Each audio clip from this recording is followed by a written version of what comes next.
Acústica Noticias presenta Acústica Rural, el informativo con los pies en la tierra. Conducen José Luis Reyes y Armando Soto. Muy buenos días, amigos de Acústica Rural.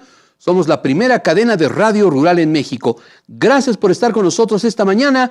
Les saluda José Luis Reyes, a nombre de Armando Soto, mi compañero conductor, que tiene una misión que cumplir en esta ocasión. Gracias, y como siempre tenemos para usted lo más importante en la información generada en el ámbito de la producción primaria y también la agroindustrial. Saludamos a todos nuestros amigos que nos sintonizan a través de las diferentes frecuencias de Acústica en radio, a todos aquellos que nos siguen a través de la gran cadena Albavisión en el sur-sureste, en Puebla, en Tlaxcala, en la península de Yucatán, en el estado de Chiapas, en Veracruz, aquellos que nos sintonizan también en otras entidades del país.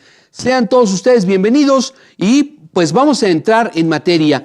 Vamos a hablar de un tema muy interesante. Como usted sabe perfectamente, México es una potencia en exportación de ganado, principalmente a los Estados Unidos. Estamos hablando de años y años de esfuerzo que han invertido tanto los ganaderos como las autoridades. Y un papel muy importante dentro de este trasiego de ganado a los Estados Unidos y por supuesto de otras especies animales es lo relacionado con un sistema de control que ya tiene varios años de vigencia, pero que con el paso del tiempo se ha ido mejorando y evolucionando.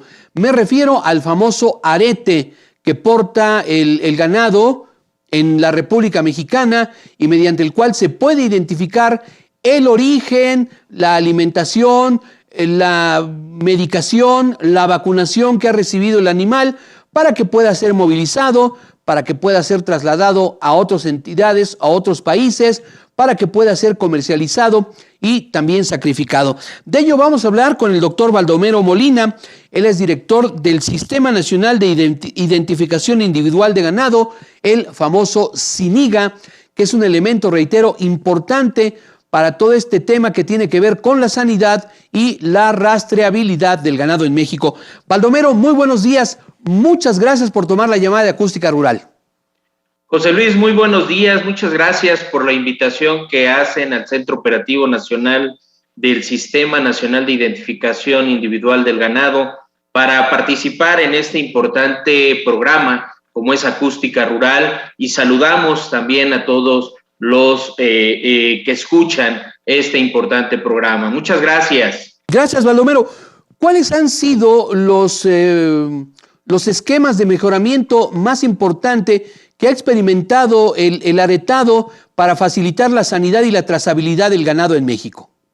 Sí, fíjate que es muy importante la pregunta que nos haces y realmente tu preámbulo a la entrada del tema es en demasía, da información pues y contextualiza el tema que ha llevado a tener a México en un sistema nacional de identificación del ganado y esto ser una herramienta de la trazabilidad. Efectivamente, la apertura de mercados tiene como requisito el contar con un sistema de trazabilidad.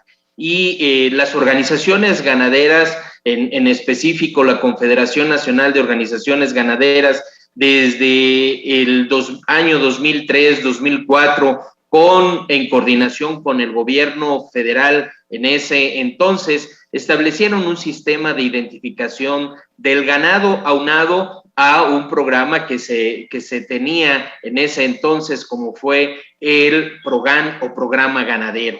Esto ha llevado a tener actualmente, después de 18 años, un sistema bien estructurado que engloba el empadronamiento de los ganaderos en el Padrón Ganadero Nacional, que es todo el empadronamiento que se tiene a nivel nacional de cada unidad de producción pecuaria, tener el sistema individual de identificación individual del ganado y contar con un sistema para registrar la movilización de todos estos animales. Estas tres herramientas actualmente están siendo utilizadas para el sistema informático de trazabilidad de las mercancías agropecuarias. En sí, José Luis, es lo que te podemos comentar, cómo ha ido evolucionando este sistema en 18 años y realmente no termina allí porque, como bien lo señalaste, la trazabilidad engloba no nada más la identificación del individuo, que es elemento importante y esencial de inicio, sino también contempla lo que se le da de comer al animal, el sistema de producción que se utilizó, la medicamentación que se utiliza en los animales para, en consecuencia, esta información proporcionarla o nutrir a la trazabilidad de los animales. Doctor Molina, la incorporación de los sistemas computarizados, incluso a través del Internet, ha facilitado muchas de estas operaciones. Tenemos entendido que los últimos avances en aretado para ganado, no únicamente bovino, sino de otras especies, implica que poseedores, propietarios del ganado, los propios médicos veterinarios y otro personal interesado en el desarrollo de estos animales pueden ya alimentar datos en tiempo real sobre vacunas suministradas, alimentación que recibe el ganado, fecha de nacimiento, la ganancia que tiene el peso. Es decir, se incorporan muchísimos datos que permite prácticamente tener una radiografía de la vida del animal desde que nace hasta que pues llega a su destino final.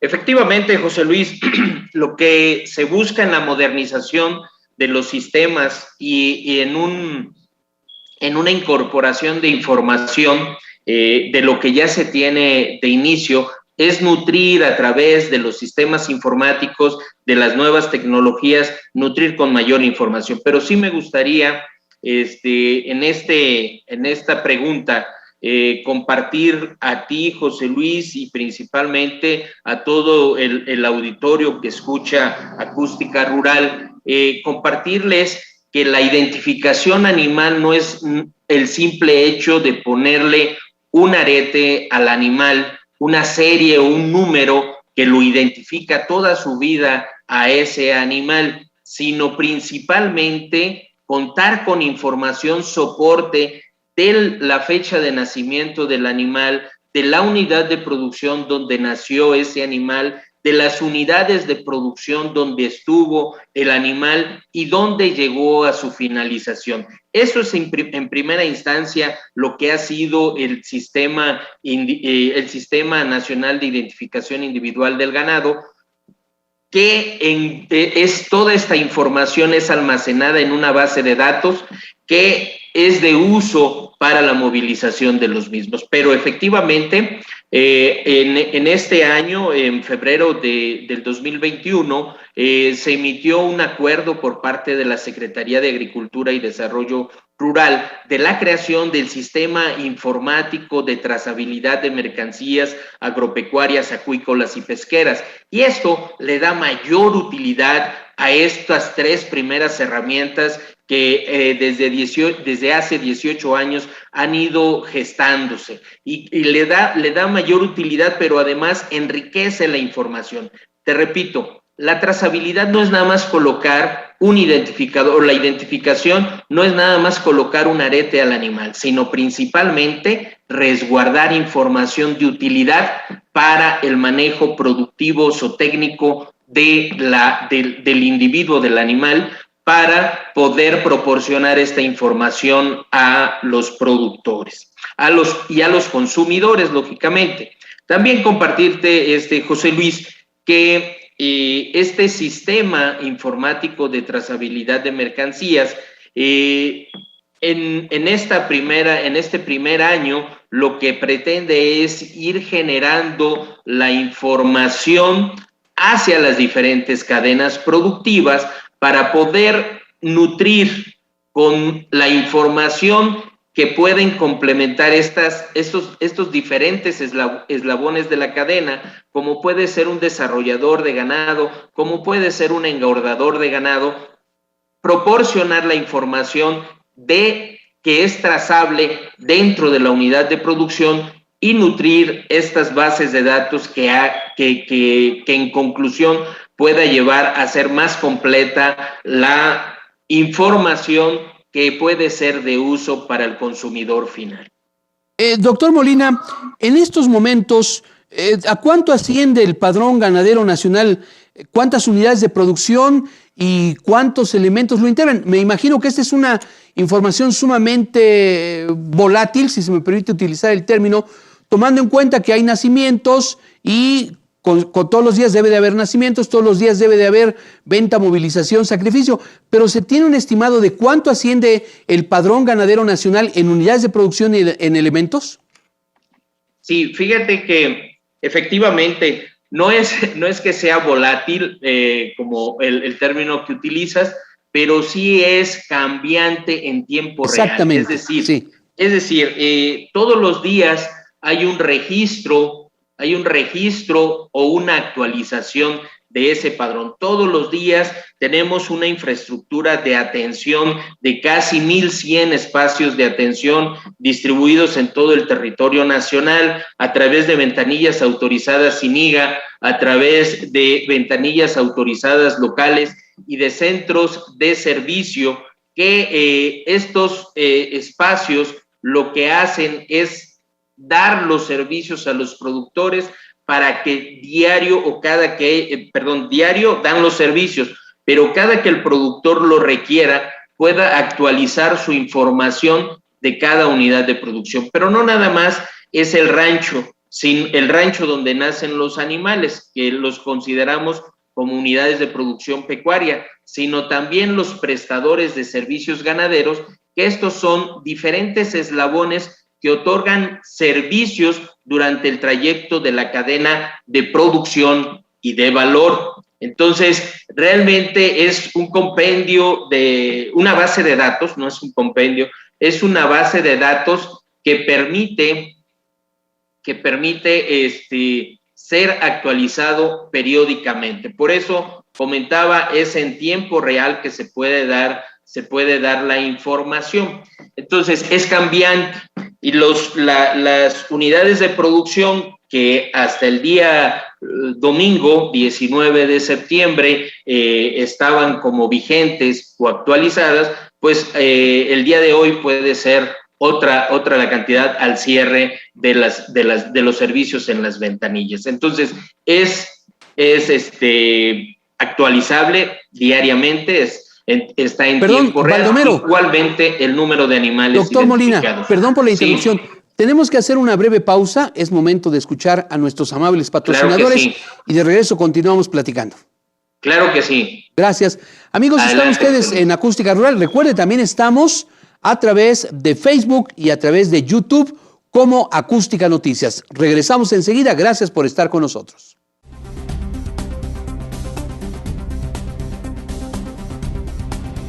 Continuamos, amigos de Acústica Rural, la primera cadena de radio rural en México. Y estamos conversando pues con mucho interés con el doctor Baldomero Molina, director del Sistema Nacional de Identificación Individual de Ganado, el SINIGA, sobre todos estos aspectos que tienen que ver con la identificación, valga la redundancia, en unidades de producción y en individuos movientes que integran este padrón. Entonces, Baldomero ya nos dijo que la información es muy variable en cuanto a unidades de producción y ganado, pero ¿hay algún número, alguna fluctuación para tener una idea de cuántas unidades están vigentes hasta este momento y cuántos individuos la integran? Claro que sí, José Luis. Fíjate que antes de la interrupción, pues el camino de la discursiva era poderles proporcionar el dato, y estamos hablando que a nivel nacional, en el Padrón Ganadero Nacional, se encuentran registradas como UPPs vigentes más de 1,400,000 unidades de producción. Y esto estamos hablando de las diferentes especies o que tienen diferentes finalidades zootécnicas, como pueden ser unidades de producción netamente especializadas en la producción de ovinos, de porcinos, de caprinos o también de colmenas. Y déjame comentarte que también se registran dentro del Padrón Ganadero Nacional lo que son unidades de producción o productores de equinos. También se registran porque también llevamos digamos, una identificación de los caballos. También se otorga ese servicio. Pero en concreto, José Luis, tenemos más de 1.400.000 UPPs que se encuentran registradas actualmente o hasta la fecha vigentes. Son de diferentes tamaños, desde pequeñas unidades de producción hasta ganaderías de registro. Sí, podemos encontrar unidades de producción que varían en su extensión de superficie y podemos encontrar unidades de producción que están con 5 hectáreas, 6 hectáreas, 10 hectáreas o unidades de producción que van más allá de las 500 hectáreas. En este momento, en promedio, ¿cuántos animales de las diferentes razas que existen se tienen registrados en estas unidades? Y bueno, pues sabemos de la importancia que implica todo este aspecto que tiene que ver, y me gustaría resaltarlo en cuanto a la sanidad, en cuanto al control sanitario, enfermedades que incluso han provocado problemas a lo largo de la historia en la República Mexicana, la sanidad, el tipo de alimentación que recibe el animal y sobre todo algo que es muy apreciado en el extranjero, el hecho de que se pueda exportar con tantas unidades a los Estados Unidos o a mercados tan exigentes como Japón, implica un control sanitario muy, muy especializado, muy riguroso, Baldomero. Así es, José Luis. Fíjate que bueno, al igual que el registro, los inventarios son cambiantes y principalmente en un país donde la comercialización es constante hacia dentro del país, hacia afuera del país y dentro entre los estados, ¿no? Entonces, lo que te puedo compartir en relación a la identificación de los animales, que es identificación de animales adultos, porque o también principalmente la mayor parte se da por la identificación de animales jóvenes, y es las nacencias, ¿no? Estamos hablando que alrededor, en el caso de los bovinos, se ha registrado una identificación de más de 6 millones de animales durante el periodo, de lo que va en el periodo 2021, y esto en cierta forma hace una estimación de lo que es el inventario, que estamos por reportes del mismo CIAP, alrededor o más de 20 millones de cabezas de bovinos. Esto, en cierta forma, también compartirte que la base de datos que representa el Padrón Ganadero Nacional es compartido con la autoridad responsable, la Secretaría, con la finalidad de que ellos hagan las estimaciones de los inventarios de manera oficial. Y bueno, con lo segundo que comentas, la importancia que tiene la identificación y en consecuencia la trazabilidad, pues va muy vinculado con el tema sanitario, pero no es tema exclusivo u objetivo exclusivo para la identificación, el tema de las enfermedades. Lógicamente que sí representa una gran herramienta para la rastreabilidad de las enfermedades cuando hay un brote. Bueno, el identificador o el Padrón Ganadero Nacional representan una gran herramienta para poder localizar el origen más probable del problema sanitario presentado. Pero no es, reitero, no es el único objetivo que persigue la identificación, sino también la parte productiva, la de desarrollo de inventarios, la de desarrollo del manejo zootécnico de la unidad de producción, o de manera regional también los diferentes sistemas o especialidades de los sistemas de producción. Esto también es un objetivo importante para la identificación. Pero me regreso a la parte sanitaria. Efectivamente, en los temas de avances zoosanitarios en el país, pues una herramienta que ha venido a complementar el gran trabajo que a través del gobierno federal se hace y de los órganos auxiliares en los estados, se hace de las diferentes enfermedades de las campañas, pues es requisito obligatorio dentro de dentro de la realización de diagnósticos situacionales, vigilancia activa y vigilancia pasiva de las diferentes enfermedades, pues el contar que los animales cuenten con una identificación. Y esto está siendo una herramienta que también con la identificación se consulta lo que son las bases de datos y en consecuencia se tiene información complementaria para poder medir riesgos, evaluar riesgos de dispersión de las enfermedades, evaluar riesgos de acuerdo a la movilización de los animales y poder establecer acciones inmediatas que puedan, acciones inmediatas contraepidémicas que puedan detener el problema o, en su caso, disminuir el riesgo. Doctor Baldomero Molina, subdirector del CINIGA, ¿qué trámites, qué pasos deben de llevar a cabo los ganaderos o poseedores de ganado en cualquier punto de la República Mexicana? Y me refiero desde aquellas unidades de producción, por ejemplo, en el trópico chiapaneco o en la región de los Tuxtlas en el estado de Veracruz o en el estado de Tabasco o en Puebla, en Hidalgo, en Tlaxcala o más al norte, en Guanajuato, en Sonora, en Nuevo León, en Chihuahua, en Durango, que son entidades ganaderas por excelencia. ¿Es el mismo trámite que deben de llevar a cabo todas estas unidades para que puedan acceder a los beneficios que representa el aretado que reconoce CINIGA?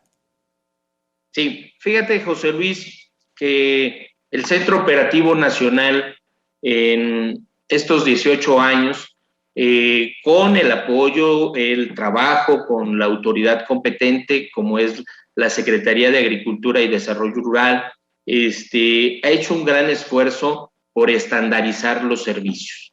Y realmente todo lo que es el empadronamiento en el PGN, la identificación individual del ganado a través del CINIGA y el registro electrónico de la movilización cuenta con procedimientos. Y estos procedimientos son estándar a nivel nacional. Es decir, así como bien lo señalas, en la parte tropical, en el estado de Chiapas, en la parte tropical o en la selva de los Tuxtlas, en el estado de Veracruz, en el estado de Chihuahua y en cualquier espacio de atención que se otorgan los servicios del Padrón Ganadero Nacional y del CINIGA, se cuentan con procedimientos estandarizados que los requisitos son los mismos, ya que lo que buscamos es empadronar en el PGN a productores que se dedican a la actividad ganadera y, lógicamente, como lo señala la norma oficial mexicana, también después del empadronamiento, realizar la identificación individual de sus animales. Entonces, realmente nosotros nos ponemos a sus órdenes en el Centro Operativo Nacional, pero existe una estructura para atender a todos los productores. Existe una estructura a nivel nacional a través de 46 ventanillas autorizadas CINIGA que están de manera estatal o regional, ¿sí?, distribuidos en el país. Hay estados donde hay una ventanilla autorizada local, CINIGA, pero existen centros de servicios integrales que atienden de manera regional a más de un municipio, a ganaderos de más de un municipio, o en ocasiones estos centros de servicio integral son de carácter municipal. Ahí estamos a sus órdenes y les reitero, los servicios están estandarizados y son los mismos requisitos que solicitamos para el empadronamiento y para la asignación de identificadores en cualquier espacio de atención. Baldomero Molina, subdirector del CINIGA, háblenos por favor de la importancia que tiene el aretado para evitar dos fenómenos lamentables que afectan a la ganadería mexicana, el abigeato y la entrada ilegal de ganado procedente de Centroamérica. Muy importante. Fíjate que el aretado coadyuva en varias áreas, ¿no? Y efectivamente ahorita tocas otro tema en el cual intervenimos, o más bien la identificación es una herramienta que coadyuva para que cuando se da este problema de robo de ganado, como es el abigeato, pues si el ganado está identificado, y a través de la autoridad competente, como puede ser el Ministerio Público o el juez, se notifique el robo del ganado, o el productor, el dueño del ganado, puede solicitar a un espacio de atención el bloqueo de esos identificadores que poseían sus animales, con la finalidad de que no puedan ser, o que se disminuya el riesgo de ser movilizados. Entonces, también el SINIGA, o el identificador SINIGA, coadyuva en poder limitar la movilización de un ganado que es producto del abigeato, o también ayuda al proceso de investigación de la ubicación de esos o localización de esos animales a través del reporte oportuno de los identificadores que poseía el ganado. Doctor Molina, perdón por la interrupción, lamentablemente se nos agota el tiempo. Muchísimas gracias por esta entrevista y denos la oportunidad de seguir platicando sobre más información importante, valiosa para los ganaderos de nuestra República Mexicana.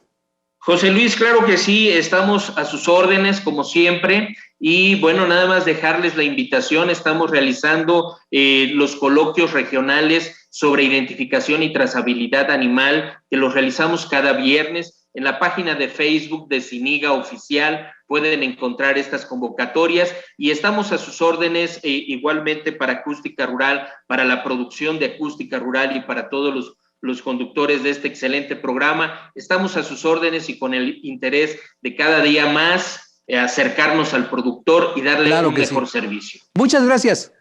Gracias a ustedes. Hasta luego. Vamos a una pausa. Hasta luego.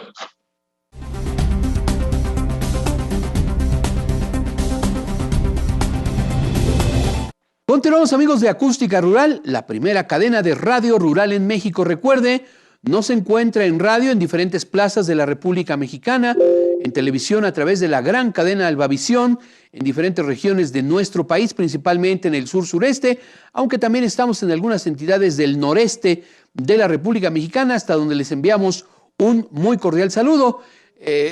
Lo hago extensivo a nombre de mi compañero Armando Soto Ordaz, el médico veterinario, que en esta ocasión pues no nos pudo acompañar por compromisos previamente adquiridos. Y bien, a continuación vamos a conversar unos instantes con el doctor Raúl Nieto Ángel, académico de la Universidad Autónoma de Chapingo. La semana pasada tuvimos la oportunidad de platicar con él, y ahí pues nos anunció que la Confederación Nacional Agronómica le entregó un reconocimiento por la trayectoria que el doctor Nieto ha mantenido en su entidad natal, allá en el estado de Oaxaca, y las propuestas muy concretas que está haciendo para mejorar el campo oaxaqueño, y pues a través del programa Crecer en la Adversidad, que no únicamente se pueden aplicar en esa entidad, sino en prácticamente toda la República Mexicana.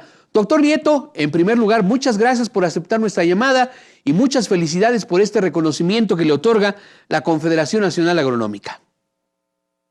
Gracias, José Luis. Pues aquí estamos a la orden. Pues coméntenos, doctor, ¿cuáles fueron los ejes que tomó en cuenta esta confederación para darle este reconocimiento que recibió usted el pasado día 17? Bueno, pues en primer lugar agradecerte por la oportunidad de dar a conocer lo que hemos venido trabajando, y desde hace mucho tiempo, porque cuando me preguntan qué tiempo llevamos en este andar, y yo siempre les digo pues que desde que era yo estudiante de agronomía, y de ahí pues no hemos dejado, no hemos descansado, porque uno de los principales fundamentos o uno de los principales sentimientos que siempre hemos traído, sobre todo nosotros los que crecimos en condiciones muy hostiles, en condiciones muy adversas, con mucha pobreza, con mucha emigración en su tiempo. Ahora ya es menos, pero en aquel tiempo pues teníamos el compromiso de hacer algo por nuestra gente, por nuestra comunidad, por nuestra región, por nuestro estado. Y más con la oportunidad de estudiar en Chapingo, que es una escuela de las más caras del mundo, porque su sistema así es. Ahí casi al estudiante le pagan para que estudien, porque aparte de tener todos los apoyos que se requieren para poder estudiar, pues otorga una beca mensual, como la de ahora que están dando con los jóvenes para que estudien y que concluyan alguna carrera con este gobierno, ¿no? Entonces, desde entonces hemos venido trabajando y hemos avanzado en varios temas. Cuando nosotros platicábamos con la gente que cuál era el problema, cuál era el principal problema de esta región, bajo estas condiciones, lo primero que decían que faltaba agua para riego, agua para el uso doméstico, porque efectivamente pues es uno de los componentes o compuestos fundamentales para la vida, y no solo para los seres humanos o animales, sino para las plantas. Y entonces, pues es lo que empezamos a trabajar desde aquel tiempo, y entonces, pues sin tanta experiencia, sin tanto conocimiento, pues nos abocamos a ver cómo resolver esta situación. Y lo que hicimos fue hacer los estudios y hacer las propuestas para ver qué hacer. Y fundamentalmente uno de los principales ejes es el almacenamiento de agua de lluvia, agua. Ese es el principal problema. Entonces, nos abocamos a eso y avanzamos y llegamos al grado de abastecer prácticamente el 90% de agua de esta comunidad, que es San Miguel Tulancingo, y que está ubicada en la región mixteca, la región mixteca de Oaxaca. Y luego así empezamos a colaborar con otras comunidades para que igual impulsen este tipo de proyectos. Y el segundo eje, pues es el aprovechamiento de este recurso natural, y que yo digo que este recurso natural o nos lo da la naturaleza o nos lo da la vida. Y entonces, o Dios, o nos la da Dios, sobre todo para los creyentes, ¿no? Y efectivamente, ya teniendo agua, a pesar de que no tenemos superficies, tierras suficientes para poder cultivar, porque aquí la agricultura es de autoconsumo y ni siquiera eso. Entonces, con eso empezamos a emprender proyectos de cultivos, y el principal proyecto que desarrollamos aquí fue la construcción de invernaderos en donde no teníamos suelo agrícola, y entonces prácticamente aquí pues tenemos pura piedra, puro cascajo, no hay suelo agrícola, y entonces tuvimos que perforar con maquinaria, con equipo, para construir los invernaderos que propusimos. Y entonces aquí se hace agricultura sin suelo, o lo que es equivalente hidroponía pura, o sea que el agua que almacenamos la llevamos directamente a los invernaderos, y ahí en bolsas con sustrato inerte, pues ahí se prepara la solución nutritiva, y entonces con eso aquí en esta comunidad se producen alrededor de 1,000 toneladas de jitomate o de tomate al año, y eso ha resuelto mucho de la economía. Doctor, ¿1,000 toneladas de jitomate al año? Al año, sí. 1,000 toneladas. Pues es una cantidad respetable, doctor. No, pues eso ha resuelto el problema social y económico de la comunidad, y fundamentalmente uno de los aspectos más importantes que pues hemos notado es que antes el 80% de los jóvenes se emigraban, buscaban alternativas. Ahora solo salen los que se van a estudiar, y el resto todos se quedan porque aquí hay empleo. Aquí lo que sobra es empleo y lo que falta es mano de obra. Aunque no se paga como se paga en otros lugares, pero aquí no falta trabajo, aquí es cosa de trabajar y no queda otra. Entonces, por eso es que nosotros consideramos, independientemente de otros ejes que hemos venido trabajando, que es el modelo a replicar no solo en Oaxaca, sino en el país.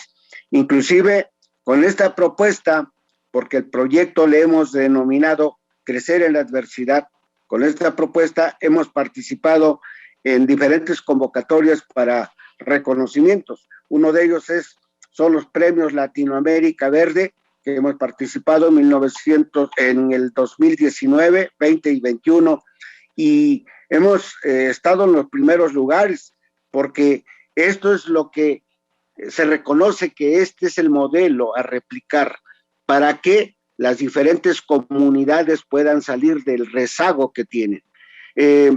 Porque comunidades como estas y otras, la mayoría, y esto sucede en Oaxaca, en Guerrero, en Michoacán, en Jalisco, incluso a pesar del desarrollo que tienen, Zacatecas, San Luis, todo el norte, pues aunque digamos que decimos que no tenemos agua, pues yo creo que lo que nos sobra es agua. Lo que faltan son infraestructura para poder almacenar esa agua y con esa agua darle vida a las comunidades y poder salir de ese rezago. Y pues uno de los ejemplos típicos de esta situación es la República de Chile. Chile en su tiempo igual estaba, pues antes de los 80, pues estaba en la pobreza, y con un cambio drástico, precisamente con el uso y el aprovechamiento del agua de lluvia, pues han avanzado. Y bueno, hay ejemplos que en China, en Israel, en Grecia, pues han hecho obras, han transformado los desiertos en áreas cultivables, y ahora con este tema de la pandemia, pues todo mundo habla del consumo local. Doctor Nieto, ¿sí? Perdón que lo interrumpa. Háblenos, por favor, de los recursos económicos que se necesitan para poder desarrollar un proyecto, y se lo voy a preguntar con ironía. ¿Es necesario pedirle un préstamo al Fondo Monetario Internacional? ¿Es necesario tener tecnología procedente de la NASA para poder desarrollar un sistema de estos que usted nos está describiendo? Mira, una situación que ha sucedido con esta experiencia que hemos tenido. Yo creo que con el conocimiento elemental que nosotros recibimos en este caso en la Universidad Autónoma de Chapingo, con ese conocimiento y un poco la experiencia que hemos vivido al andar en otros lados, aquí mismo en México o en otros países, y el conocimiento también de la gente, los saberes de las comunidades.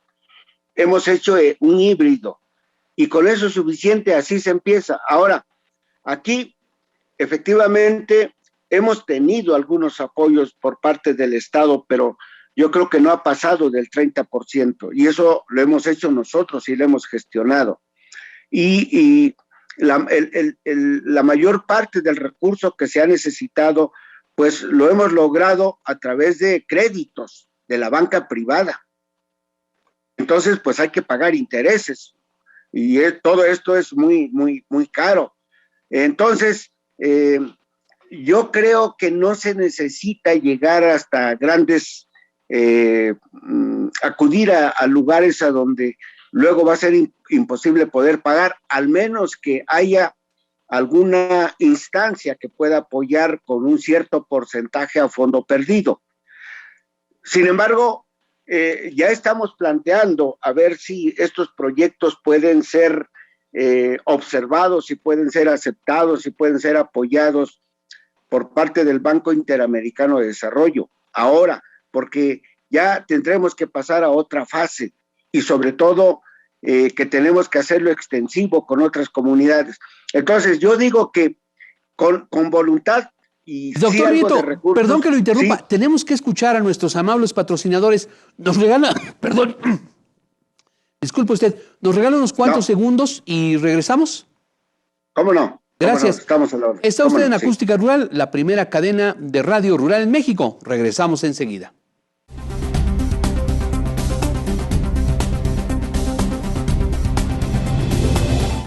Continuamos, amigos de Acústica Rural, la primera cadena de radio rural en México. Recuerden, estamos en Facebook y en YouTube, en la página de Acústic Noticias y también a través de radio y televisión por medio de la cadena Alba Visión. Les enviamos a todos ustedes un cordial saludo. Bien, continuamos platicando con el doctor Raúl Nieto Ángel, quien acaba de recibir un reconocimiento de la Confederación Nacional Agronómica y nos está detallando con mucho lujo, válgame la expresión, cuáles son los ejes que le permitieron recibir este reconocimiento. Doctor, ya nos habló usted de la cosecha de agua y nos está usted comentando en torno a los recursos que se requieren para llevar a cabo una acción de este tipo y también a la tecnología necesaria para ponerla en marcha.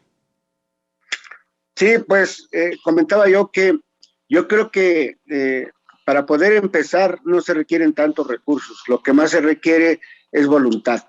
Y nosotros nos caracterizamos en esta región, en Oaxaca, casi en todo el estado, que tenemos algo que se le llama tequio o se le llama guetza, que viene a concluir con la fiesta de Oaxaca, que es el 21 de, generalmente anda por ahí cerca del 21 de julio, que se le llama Guelaguetza. Entonces, esa celebración es porque se termina el periodo de la siembra del campo, y entonces hay una fiesta en los pueblos porque todo mundo se ayuda, y entonces con esa colaboración que se tienen de las personas, de las familias, se puede avanzar, se puede empezar, y hay que empezar con poquito, no se puede con mucho. A medida que uno va creciendo y mejorando la situación económica, pues puede uno ahora sí emprender proyectos ya más grandes, más con mayor inversión, porque hay que pasar de la autosuficiencia o de la subsistencia más bien a la autosuficiencia, y luego después pues al ser empresarios, ¿no? Porque aquí ya en esta comunidad pues muchos ya son empresarios, pequeños empresarios, pero ya lo son. Entonces esa es la situación, y luego digo yo que si nosotros ya vamos más o menos resolviendo el asunto y sobre todo sabiendo manejar un poco el recurso económico, que luego a veces cuando los recursos llegan de otros lados, de otras instancias, de dependencias de gobierno, pues ¿qué es lo que pasa con las familias? Que no se aprovecha bien, y entonces sin embargo, cuando a uno le cuesta, uno lo cuida y lo administra bien. Entonces, uno tiene que ir aprendiendo igual poco a poco para que vayamos avanzando. De otra manera, pues nos quedamos estancados, ¿no?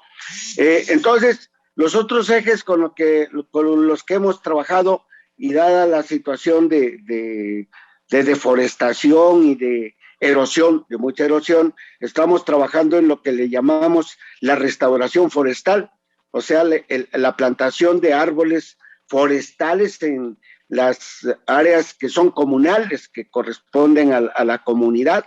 Aquí prácticamente en esta comunidad y en varias alrededor ya se han plantado árboles de alrededor del 25% de toda su superficie, y eso ayuda a evitar o a disminuir la erosión, y sobre todo a evitar que el agua corra hasta el mar y que se vaya infiltrando al subsuelo.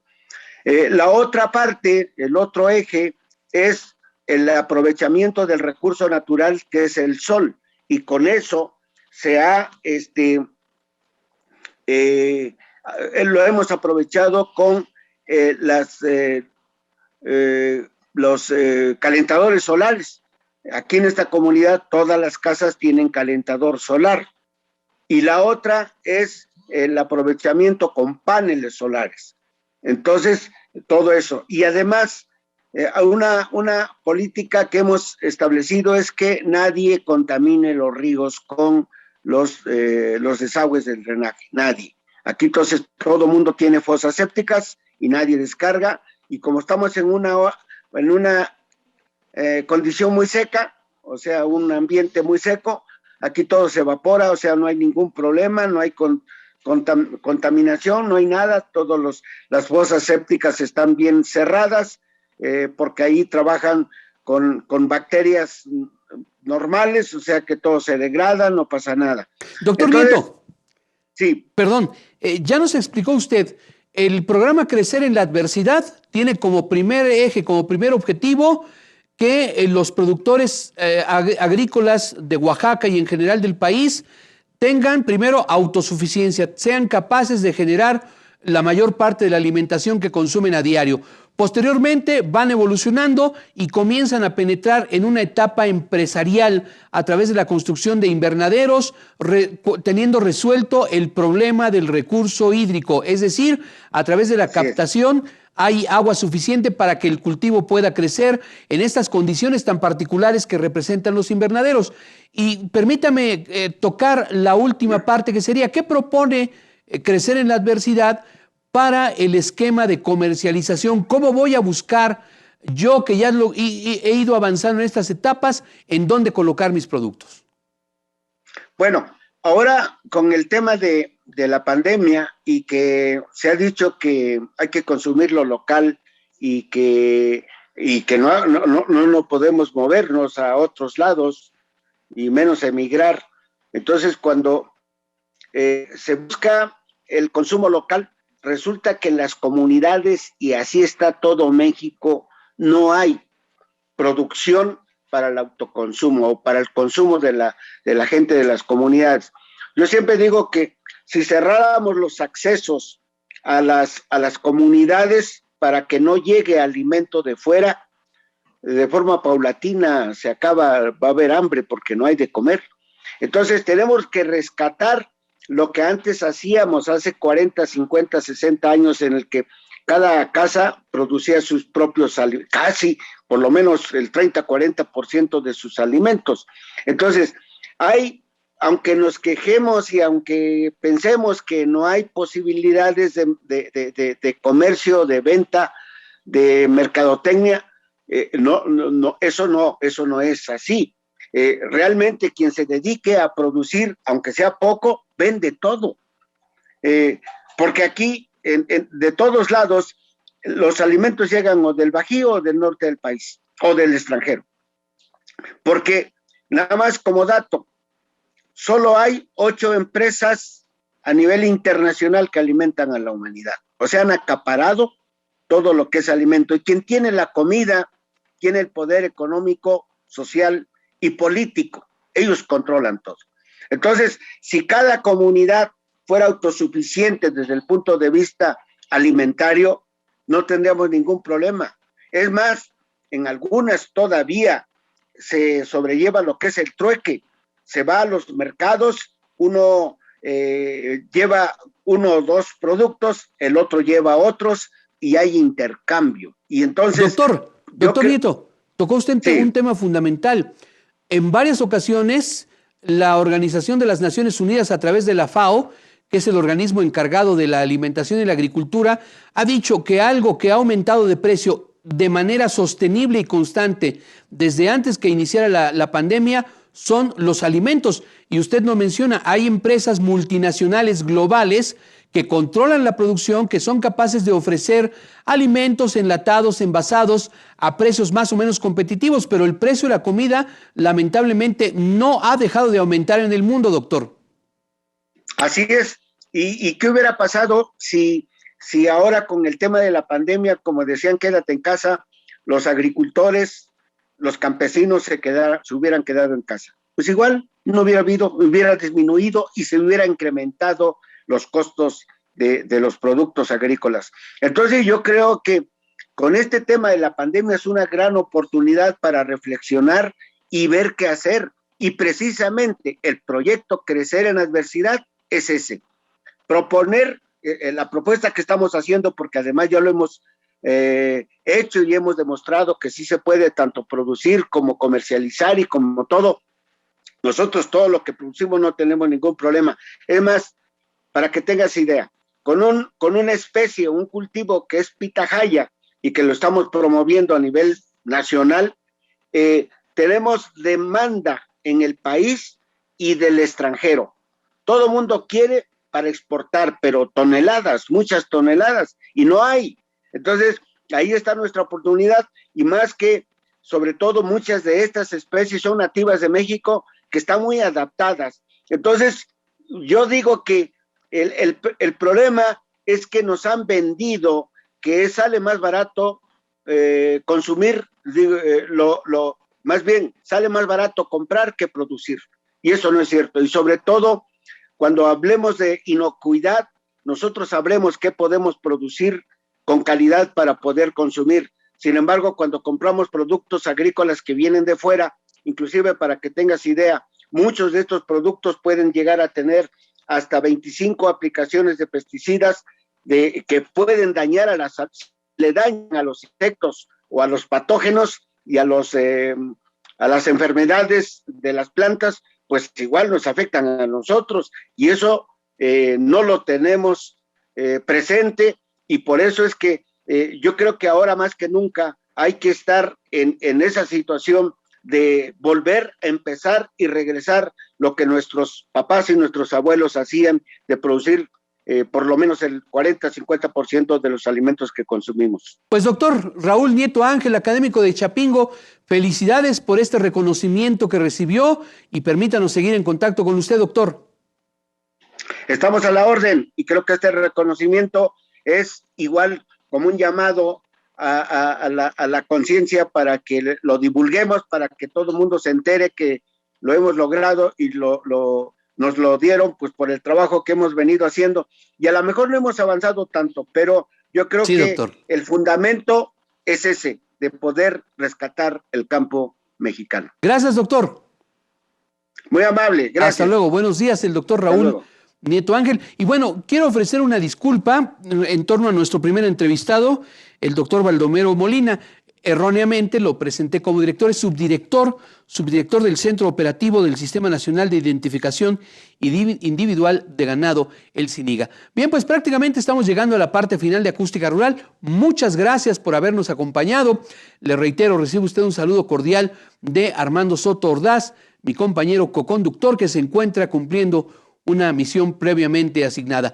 Como siempre, aprecio mucho la colaboración de mis compañeros del equipo técnico y de producción de Acústica Rural que hacen posible este programa. Encuéntranos en radio, en televisión, en redes sociales, a través de Facebook y YouTube como Acústica Noticias. Que tenga usted excelente día, y lo invitamos a que siga en contacto con nosotros.